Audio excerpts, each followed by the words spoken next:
Hello use welcome to our channel. ఈరోజు మనతో ఉన్నారు ఇన్వెస్ట్మెంట్ కోచ్ పూర్ణచంద్ర రెడ్డి గారు. సార్తో మాట్లాడదాం. మరీ ముఖ్యంగా తక్కువ ఇన్వెస్ట్మెంట్లో ఎక్కువ రాబడి వచ్చే బిజినెస్లు ఏమున్నాయి, అందరూ ఈజీగా చేయగలిగే బిజినెస్ల గురించి సార్తో మాట్లాడి తెలుసుకుందాం. నమస్కారం సార్. హలో అండి. తక్కువ పెట్టుబడిలో అంటే 1,00,000 లోపు పెట్టుబడిలో ఒక బిజినెస్ పెట్టగలిగే అవకాశం ఉంటుందా? ఫస్ట్ ఆఫ్ ఆల్, అలా పెట్టి ఎక్కువ రాబడులు సంపాదించే బిజినెస్ కరెంట్ మార్కెట్ లో ఏదైనా ఉందంటారు? ముకుంద జ్యువెలర్స్ తెలంగాణలో మొట్టమొదటి ఫ్యాక్టరీ అవుట్లెట్ మన కొత్తపేటలో ఫిబ్రవరి 14న గొప్ప శుభారంభం. చాలా ట్రెండింగ్ అయ్యి ఒక బిజినెస్ ఆపర్చునిటీ గురించి మనం మాట్లాడదామండి. సో వాఫల్ మేకింగ్ అండి, మీరు వింటారు. బేసిక్లీ ఏంటంటే వాఫల్ వచ్చి ఫారిన్లో ఆస్ట్రేలియాలో కానీ యూఎస్లో కానీ వాళ్ళు ఎలా అంటే ఇట్స్ అ డెజర్ట్ అనమాట. ఒక స్వీట్ బేసిక్లీ మనకి ఎలా అయితే పాయసం, మనం డిఫరెంట్ రకాల స్వీట్స్ మనం తింటామో వాళ్ళకి ఒక స్వీట్ వచ్చి వాఫల్ అనమాట. సో వాఫల్ అండ్ డోనట్స్ అనేది వాళ్ళకి బేసిక్లీ ఒక స్వీట్ లాంటి డిష్ అనమాట. వాళ్ళు దాన్ని యాజ్ అ బ్రేక్ఫాస్ట్ కూడా తీసుకుంటారు, అంటే యాజ్ అ స్వీట్ కూడా దాన్ని కన్జ్యూమ్ చేస్తారనమాట. సో రీసెంట్ టైమ్స్గా లాస్ట్ ఒక 3-4 ఇయర్స్గా వాఫల్స్ అండ్ డోనట్ మేకింగ్ అనేది చాలా ట్రెండింగ్లో ఉంది ఇండియాలో. So we can give it a try just because కొత్త కాన్సెప్ట్, ఇండియాలో కొత్త కాన్సెప్ట్ కాబట్టి లాస్ట్ 3-4 ఇయర్స్ బాగా ట్రెండింగ్ కాబట్టి people are actually making good amount అనమాట. అండ్ ఇండియాలో ఫుడ్ బిజినెస్ అనే దానికి ఎక్కువ స్కోప్ అనేది ఉంటుంది. అయితే ఈ ఫుడ్ బిజినెస్ లో ఛాలెంజెస్ కూడా ఎక్కువే ఉంటూ ఉంటాయి కదా. ఈ బిజినెస్ లో ఛాలెంజెస్ ఎలా విధంగా ఉంటూ ఉంటాయని చూడొచ్చు అంటే? సో బేసిక్లీ ఫుడ్ బిజినెస్ లో మేజర్ ఛాలెంజ్ వచ్చి లొకేషన్ అండి. సో మీరు ఎలాంటి లొకేషన్లో ఎలాంటి ఫుడ్ పెడుతున్నారు అనేది ఇంపార్టెంట్. సో ఆ క్రౌడ్కి ఆ ఫుడ్ ఇంట్రెస్ట్ ఉందా? ఫర్ ఎగ్జాంపుల్ మనం వాఫల్ అండ్ డోనట్ పెడుతున్నాం అనుకోండి. Waffle and donut is a classic kind of ఎలా చెప్పాలి, క్లాసిక్ అండ్ ఒక కాలేజ్ ఓరియంటెడ్ పిల్లలకి కానీ అండ్ ఒక కెఫేస్లో కానీ ఎలా చెప్పాలి, అండ్ ఒక ఆఫీసెస్ లాంటి సెటప్స్లో ఇట్ విల్ వర్క్ అండి. కానీ మనం ఒక మాస్ లొకేషన్లో వెళ్ళి ఒక మాస్ ఎలా చెప్పాలి, మాస్ ఆడియన్స్ దగ్గర మనం అలాంటి పెట్టామనుకోండి కొంచెం నడవకపోవచ్చు. బేసిక్లీ అంటే అందులో కూడా అది ఫుడ్డే ఇది ఫుడ్డే, కానీ ఏంటంటే జనానికి అవేర్నెస్ లేదు కాబట్టి కొనుక్కోరు అది. సో లొకేషన్ ఇస్ చాలా ఇంపార్టెంట్. లొకేషన్ తర్వాత ప్రైజింగ్ వర్కౌట్ చేసుకోవాలండి. అంటే బయట కాంపిటీటర్స్ ఎలా ప్రైజింగ్ ఇస్తున్నారు, ఏం క్వాలిటీ ఇస్తున్నారు, మనం ఎలాంటి ప్రైస్ పెట్టాలి, దానికి క్వాలిటీ ఎలా ఉండాలి, డిఫరెంట్ ఫ్లేవర్స్ ఎలా మనం ఇంక్లూడ్ చేయాలి అని ఒక బేసిక్ రీసెర్చ్ అనేది ఇంపార్టెంట్ అనమాట. అండ్ మరీ ముఖ్యంగా మీరు చెప్పిన కాన్సెప్ట్లో యూత్కి ఎక్కువ అట్రాక్ట్ అయ్యే ఛాన్సెస్ ఉంది. స్టూడెంట్స్, కాలేజెస్ అన్నారు కదా, అంటే కాలేజ్ క్యాంపస్కి సంబంధించిన ప్లేసెస్లో కానీ అలాంటి ప్లేసెస్లో పెట్టడం వల్ల ఎటువంటి బెనిఫిట్స్ ఉండొచ్చు, ఎంత మార్కెట్ చూసే అవకాశం ఉంటుందంటే? సో బేసిక్లీ ఏంటంటే అండి, యాజ్ మెన్షన్ మోస్ట్లీ యూత్ అనే కాలేజ్ పిల్లలు కానీ లేదంటే ఎవరైతే దే ఆర్ బిట్వీన్ 18 to 28 ఆ పర్టికులర్ ఏజ్ గ్రూప్ వాళ్ళు చాలా ఇంట్రెస్ట్ చూపిస్తున్నారు. కాబట్టి ఏదైనా ఒక మంచి కాలేజ్ లొకేషన్లో కానీ, ఒకవేళ బై ఛాన్స్ కాలేజ్ బయట కానీ అంటే కాలేజ్ క్యాంటీన్ లోపల కానీ మీకు ఒక సెటప్ అయ్యే ఆప్షన్ మీకు ఉంటే మీరు డెఫినెట్గా అక్కడ సెటప్ చేసుకోవచ్చు. Just because it's a quick service model అండి. సింపుల్, మీరు వెళ్ళారా, డబ్బులు కట్టారా, మాక్సిమం ఒక 1.5 minutes to 3 minutes లోపల వాఫల్ అనేది రెడీ అయిపోతుంది. అండ్ అగైన్ ఒక 1 minute మీకు సర్వ్ అయిపోతుంది, అంటే 4 minutes మీకు సర్వ్ అయిపోతుంది.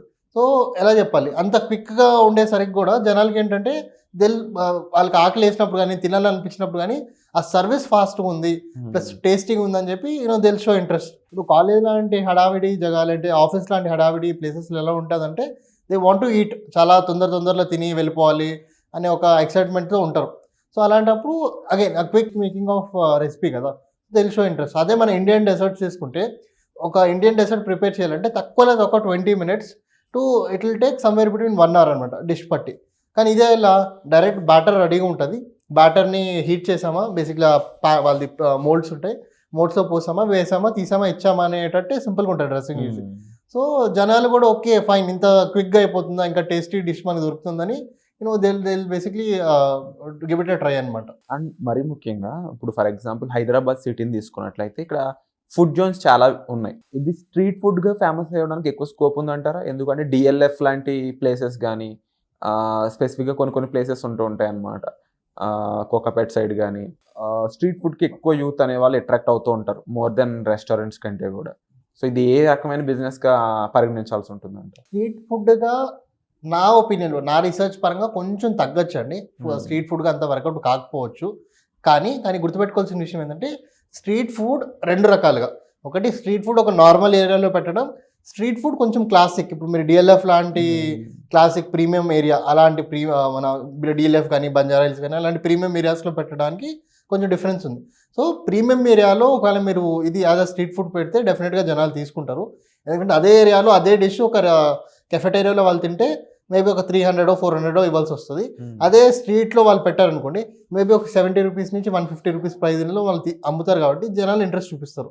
కానీ సేమ్ 70 రూపీస్ 150 మీరు మన ఏరియా ఒక బేసిక్ ఏరియా లాంటి పెట్టారనుకోండి జనాలకి అది ఎక్స్పెన్సివ్, స్ట్రీట్ ఫుడ్ అని అది ఎక్స్పెన్సివ్ కాబట్టి తీసుకోరు అనమాట. హౌ అబౌట్ వైజాగ్ కానీ లేకపోతే secondary cities, third grade cities ఉంటూ ఉంటాయి కదా, వాటి పరిస్థితి ఏంటంటారు? విజయవాడ నడుస్తుంది అండి, 100% నడుస్తుంది. ఎందుకు నడుస్తుంది అంటే అక్కడ అసలు ఇప్పుడు జనాలకి చాలా తక్కువ అవగాహన ఉన్నా కూడా చాలా తక్కువ మందులు పెట్టారు. సో ఫర్ ఎగ్జాంపుల్ ఆ పర్టికులర్ వాఫల్ వాళ్ళు తినాలంటే they have to travel a long distance to reach. Okay, so ఏంటంటే మీరు అలాంటి సెటప్ మీరు కానీ మీ వైజాగ్లో కానీ విశాఖపట్నం, విజయవాడ అలాంటి సిటీస్లో మీరు పెట్టారనుకోండి డెఫినెట్గా it's good start. But make sure that అక్కడ కూడా ఒక మంచి క్లాసిక్ లొకేషన్లో మీరు పెట్టండి. డైరెక్ట్ కొంచెం మీరు మళ్ళీ ఊరు అలా సైడ్ పెట్టకుండా కొంచెం మంచి లొకేషన్లో మీరు చూస్ చేసుకొని ఒక బీచ్ పక్కన కానీ లేదంటే ఒక ఏదైనా హిస్టారికల్ మాన్యుమెంట్ ఉంటుంది గవర్నమెంట్ సైట్స్ అలాంటి ప్లేస్లో టూరిజం అట్రాక్ట్ అయ్యే ప్లేసెస్లో మీరు పెడితే డెఫినెట్గా నడుస్తుందండి. And at the same time ఇది ఆల్రెడీ ఫుడ్ బిజినెస్ ఉన్న వాళ్ళకి ఇంకా బెటర్ స్కోప్ అవుతుంది అంటారా, లేదంటే ఫర్ ఎగ్జాంపుల్ ఆల్రెడీ చాలా మందికి ఇప్పుడు ఫ్రాంచైజీస్ తీసుకుంటారు, టీ ఫ్రాంచైజీస్ కానీ లేదంటే చాలా మందిలో already you know milk shake franchisee లేదంటే మిల్క్ షేక్ అవుట్లెట్స్ వాళ్ళకు ఉంటాయి, కెఫెటేరియాస్ అవుట్లెట్స్ ఉంటాయి.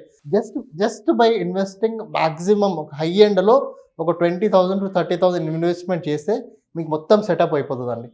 ఆ హీటింగ్ మౌల్డ్ కానీ లేదంటే ఆ ప్రిపరేషన్ బ్యాటర్ కానీ అన్నీ మీకు ఒక మంచి ఎలా చెప్పాలి హై క్వాలిటీ మెటీరియల్ మీకు ఒక 20-30,000లో రెడీ అయిపోతుంది. సో అది మీరు తీసుకొని మీరు సొంతంగా బయట యాజ్ అ స్ట్రీట్ ఫుడ్ పెట్టుకోండి, లేదంటే మీరు ఎగ్జిస్టింగ్ కెఫెటేరియాలోనే మీరు స్టార్ట్ చేసుకోవచ్చు. డోనట్ మేకింగ్ మెషిన్ కానీ లేదంటే waffle making machine maximum investment ఒక మంచి క్వాలిటీది ఇండియాలోనే మ్యానుఫ్యాక్చర్ అయ్యే మెటీరియల్ 30,000 రూపీస్ మీకు దొరుకుతుంది. More than half of the amount కన్నా తక్కువలోనే, అంటే 1 lakh అనేది మనం ఇన్వెస్ట్మెంట్ అనుకున్నాము, 50,000 కన్నా తక్కువలోనే దీనికి కంప్లీట్ అవుతుంది.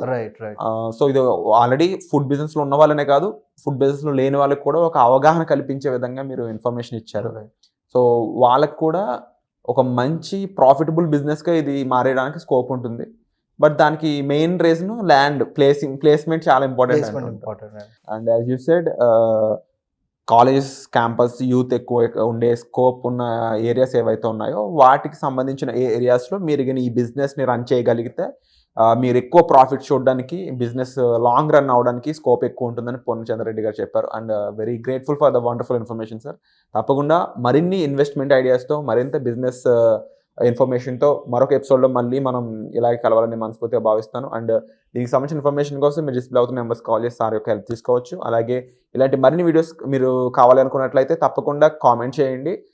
మీకు ఎటువంటి బిజినెస్ ఐడియాస్ తెలుసుకోవాలనుకుంటున్నారో కూడా తప్పకుండా కామెంట్ చేయండి. అలాగే ఈ వీడియో నచ్చితే లైక్ చేయండి, షేర్ చేయండి, సబ్స్క్రైబ్ చేసుకోండి. Thank you so much.